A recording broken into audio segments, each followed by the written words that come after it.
Today we're diving into the breakfasts of the 1970s. The 70s were a time of bold flavors and creative recipes. We've got 7 iconic breakfasts from that decade that we think deserve a comeback. So whether you're a fan of sweet or savory, there's something on this list for you. Number 1. Tang with toast. Tang with toast might seem like a simple and nostalgic breakfast from the 1970s, but it actually represents a fascinating slice of food culture from that era. Tang, the powdered orange drink, was more than just a beverage. It was a symbol of American innovation and convenience.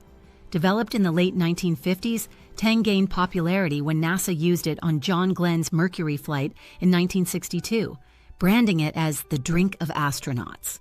By the 1970s, Tang had become a breakfast staple in American households, especially for families looking for a quick and tasty option that packed a vitamin C punch. Its bright orange color and tangy flavor made it a hit among kids, while parents appreciated its easy preparation. Just mix with water, and you were set. Pairing Tang with toast became a breakfast ritual for many. Toast in the 70s was often made with white bread, which was widely consumed due to its affordability and long shelf life. The bread would be buttered generously, sometimes with margarine, a popular alternative to butter during that decade, and occasionally topped with a sprinkle of sugar for an added sweet touch. This combination provided a balance of flavors. The tanginess of the drink cut through the richness of the buttery toast, creating a simple yet satisfying breakfast. The toast itself could vary. Some preferred it slightly burnt for an extra crunch, while others enjoyed it just lightly browned. What made Tang with toast particularly interesting was its reflection of the evolving breakfast habits in America during the 1970s. The era marked a shift toward convenience foods, with more women entering the workforce and less time available for preparing traditional cooked breakfasts. Tang's appeal was in its convenience and association with modern technology and space travel, which resonated strongly with the American public's fascination with the space age. The pairing of Tang with toast was a perfect example of how breakfast became less about cooking from scratch and more about easy-to-prepare foods that still delivered on taste and energy. The cultural impact of Tang with toast extended beyond the breakfast table. It became a symbol of the modern American lifestyle, quick, efficient, and forward-looking. This breakfast pairing was often promoted in television commercials and print ads, emphasizing its simplicity and suitability for the entire family.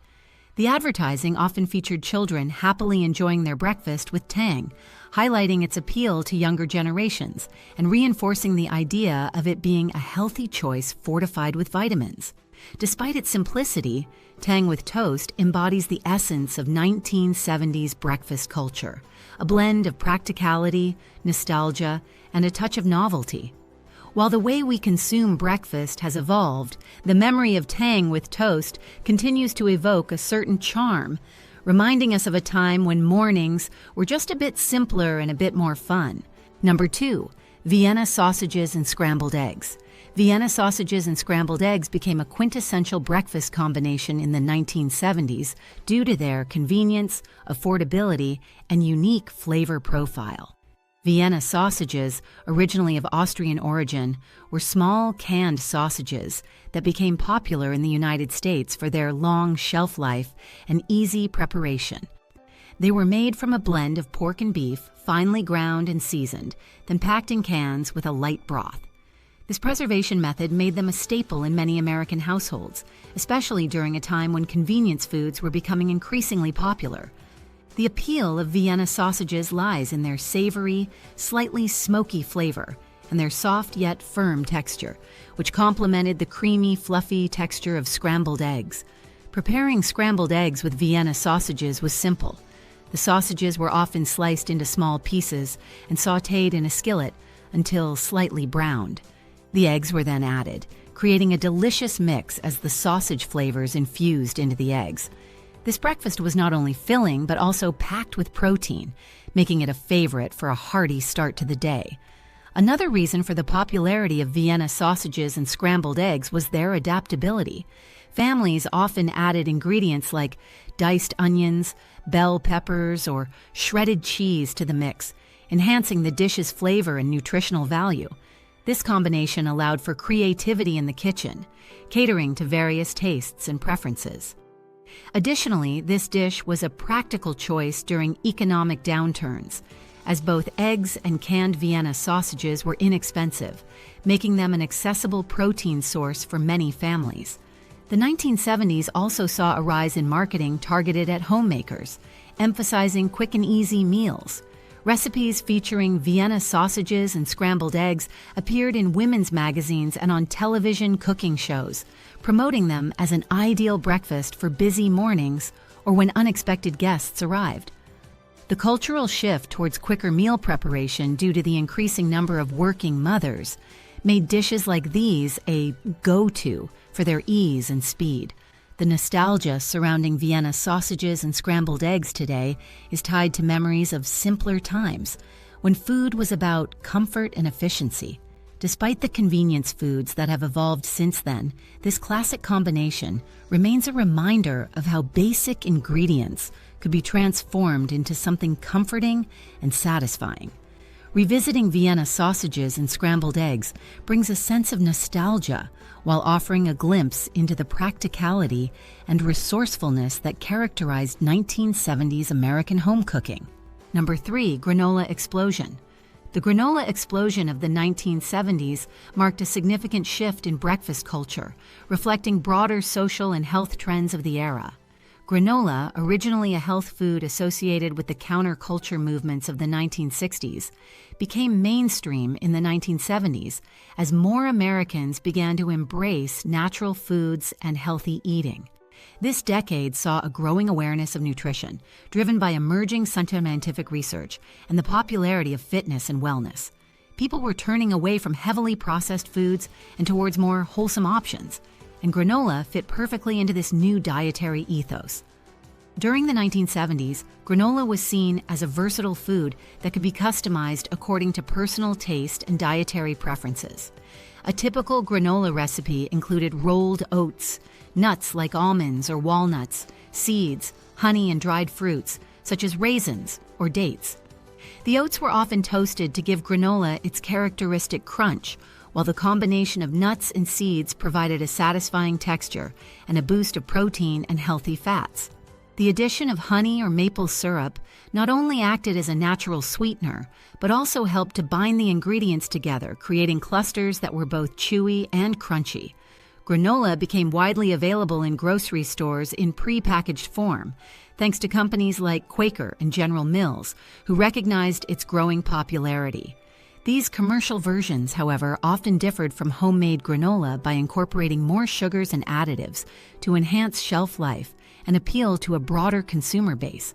Despite this, granola was still perceived as a healthier alternative to sugary cereals, and its association with natural ingredients made it a popular choice among parents looking to provide a nutritious start to their children's day.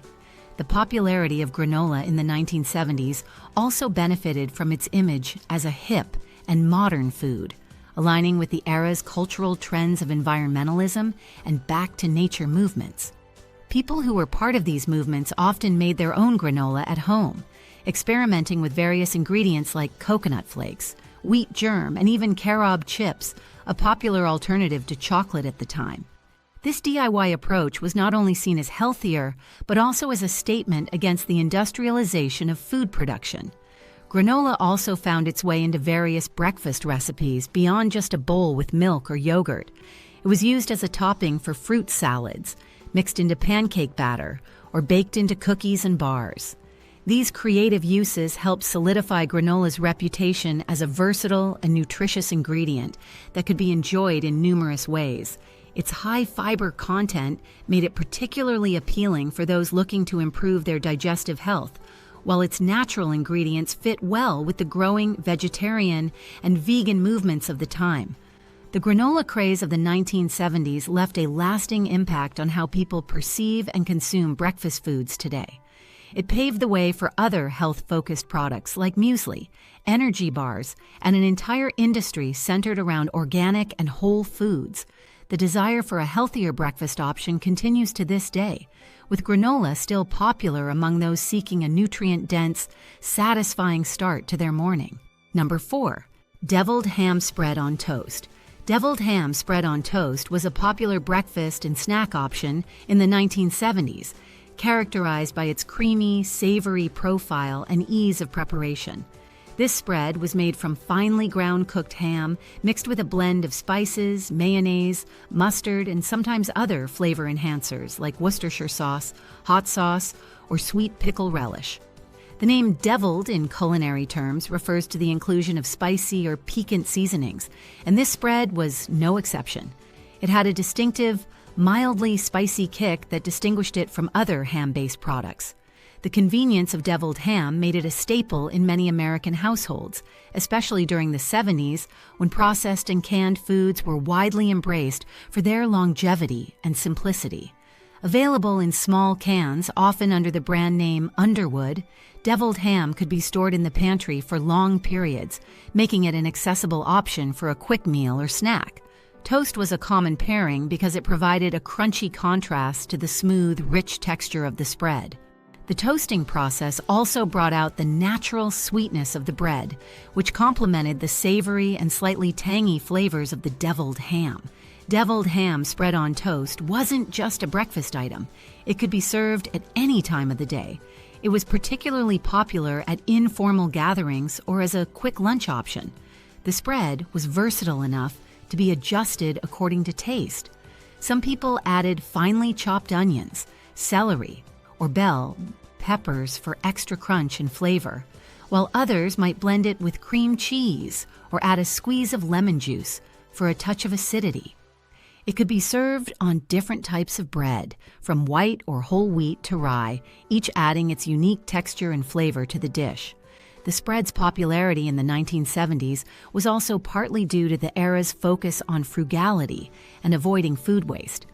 Deviled ham was an excellent way to use up leftover ham or scraps, repurposing them into a flavorful spread that could be used in sandwiches, on crackers, or atop toast. This practicality made it an economical choice for families trying to stretch their grocery budgets during economically challenging times. Culturally, deviled ham spread on toast also reflected the American palate's growing interest in more flavorful and seasoned foods, moving away from the bland, boiled meals of previous decades. The 1970s saw an increased openness to experimenting with spices and condiments, and the deviled ham spread was an early beneficiary of this trend. This dish was also convenient for working parents and busy households because it could be prepared in advance and served cold, making it an ideal grab-and-go option. Although the deviled ham spread on toast is less common today, its impact on the era's food culture is undeniable. It represented a blend of convenience, flavor, and economy, values that were highly prized in 1970s America. As more people look back with nostalgia at simpler times, there's a growing interest in revisiting these classic foods that defined the tastes of a generation. Number 5. Cheese and Fruit Danish. Cheese and Fruit Danish pastries were a breakfast favorite in the 1970s, embodying the era's love for both convenience and indulgence. These pastries, which have origins in European baking traditions, became a staple in American households and bakeries, thanks to their rich flavors and appealing textures. The Danish is made from laminated dough, a type of dough that is layered with butter, then rolled and folded several times to create thin layers. This technique gives the pastry its signature flaky, buttery texture, which is light and crisp yet rich and satisfying. The Cheese and Fruit Danish was particularly popular because it combined sweet and savory elements, appealing to a wide range of tastes. The filling often consisted of a sweetened cream cheese, which was smooth and slightly tangy, balanced with a layer of fruit preserves such as raspberry, cherry, or apricot. The fruit not only added a burst of flavor, but also brought a vibrant color contrast that made these pastries visually appealing. This combination provided a complex taste experience, where the richness of the cheese contrasted with the sweetness and slight acidity of the fruit. In the 1970s, Danish pastries were frequently served in coffee shops, diners, and home kitchens as a quick breakfast option that felt both special and indulgent. They were easy to serve at gatherings, making them a popular choice for brunches, office meetings, and family breakfasts. The ability to make them ahead of time and serve them at room temperature added to their convenience. They could be enjoyed on their own or paired with a cup of coffee, fitting perfectly into the American breakfast culture that was evolving towards quicker, more on-the-go options. The rise of pre-packaged Danish pastries in grocery stores also played a significant role in their popularity. Companies like Entenmann's and Sara Lee began mass-producing these pastries, making them accessible to a broader audience. These commercially made Danishes were marketed as gourmet yet affordable treats that could bring a touch of European sophistication to the American breakfast table. This marketing strategy capitalized on the growing consumer desire for foods that seemed upscale yet were easy to prepare and enjoy at home. Cheese and fruit Danish pastries also benefited from the 1970s fascination with international cuisine, as Americans began to show more interest in foods from different cultures. The Danish offered a taste of European baking, aligning with a trend towards trying new and exotic flavors.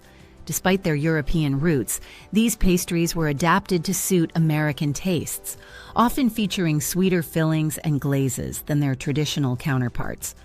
The nostalgia for cheese and fruit Danish pastries continues today, as they represent a time when breakfast could be both a convenient and a delightful experience. Their popularity in the 1970s reflects broader shifts in American food culture, where convenience, flavor, and a hint of indulgence could all coexist in a single dish.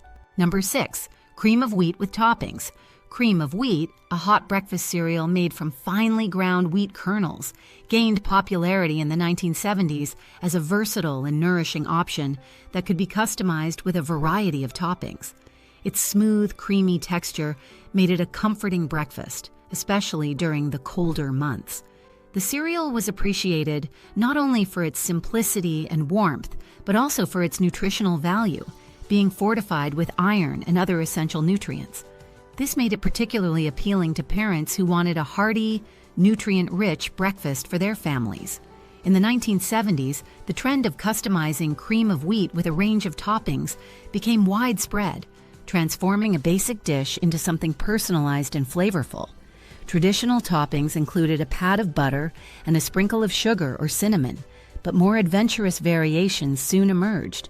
Fresh fruits like sliced bananas, strawberries, or blueberries were popular choices, adding natural sweetness and a burst of flavor that complemented the mild taste of the cereal.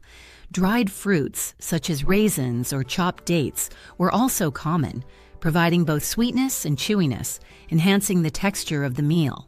For those looking to add a savory twist, toppings like cheese, bacon bits, or a poached egg provided a rich and satisfying contrast to the creamy cereal. Honey or maple syrup drizzled over the top offered a natural sweetness, while a dollop of jam or preserves could add both color and flavor. Nuts and seeds, such as chopped almonds, walnuts, or sunflower seeds, became popular additions for those seeking extra crunch and a boost of healthy fats and protein. This variety in toppings allowed each bowl of cream of wheat to be a unique creation, tailored to individual tastes and nutritional preferences. The customization of cream of wheat was also influenced by regional tastes and cultural influences. In some southern households, for example, cream of wheat was served with a touch of salt and pepper, while in others, it might be flavored with vanilla extract or even a splash of cream for added richness. The cereal's adaptability made it a favorite, not just for breakfast, but also as a snack or light meal at any time of day. The popularity of cream of wheat with toppings during the 1970s also reflected a broader trend towards personalization in American food culture. As more diverse ingredients became available in supermarkets, people were increasingly interested in experimenting with different flavors and textures, even in traditional dishes. This trend of making breakfast both nutritious and tailored to individual tastes continues today, with cream of wheat still serving as a versatile base for a wide range of creative and delicious toppings. Number 7. English muffins with butter and cinnamon sugar. English muffins with butter and cinnamon sugar were a simple yet beloved breakfast option in the 1970s, cherished for their combination of textures and flavors. The English muffin, with its distinctively chewy texture and airy interior, became a popular base for a quick and easy breakfast. The nooks and crannies of the English muffin were perfect for capturing melted butter, ensuring every bite was rich and satisfying. Unlike bread, English muffins have a denser structure, which allowed them to hold up better under toppings without becoming soggy, making them ideal for both sweet and savory applications. Butter and cinnamon sugar were the classic toppings for English muffins during this era. The process of toasting the English muffin until it was golden and crispy on the outside, yet still soft inside, provided a perfect contrast in textures. Once toasted, the English muffin was slathered with butter, which would melt almost immediately, seeping into every nook and cranny. The addition of cinnamon sugar, a simple mixture of granulated sugar and ground cinnamon, added a sweet and slightly spicy note, transforming the basic English muffin into a treat that felt both indulgent and comforting. This combination was popular not only for its taste, but also for its simplicity and speed, aligning with the 1970s trend toward quick and convenient breakfast options. The ingredients were affordable and readily available in most households, making this breakfast accessible to many. Moreover, it didn't require any special cooking skills or equipment, just a toaster, some butter, and a shaker of cinnamon sugar. The popularity of English muffins with butter and cinnamon sugar also stemmed from their versatility. They could be customized to suit individual tastes by varying the amount of butter and sugar or adding other ingredients like honey, peanut butter, or fruit preserves. Some people like to add a pinch of nutmeg or cloves to the cinnamon sugar mix for a more complex flavor profile. This breakfast could also be adapted for different times of the day by doubling as a quick snack or even a simple dessert. In the 1970s, there was also a cultural shift towards more health-conscious eating habits, and some began to seek out whole wheat English muffins as a healthier alternative to the traditional white version. Whole wheat varieties offered a nuttier flavor and more fiber, appealing to those looking to balance indulgence with nutrition. The nostalgia for English muffins with butter and cinnamon sugar persists today, not just as a breakfast choice, but as a reminder of a time when meals were simpler and more focused on flavor and comfort. This dish encapsulates a unique period in American culinary history, when the emphasis was on straightforward, satisfying foods that could be prepared quickly but still provided a sense of homemade warmth.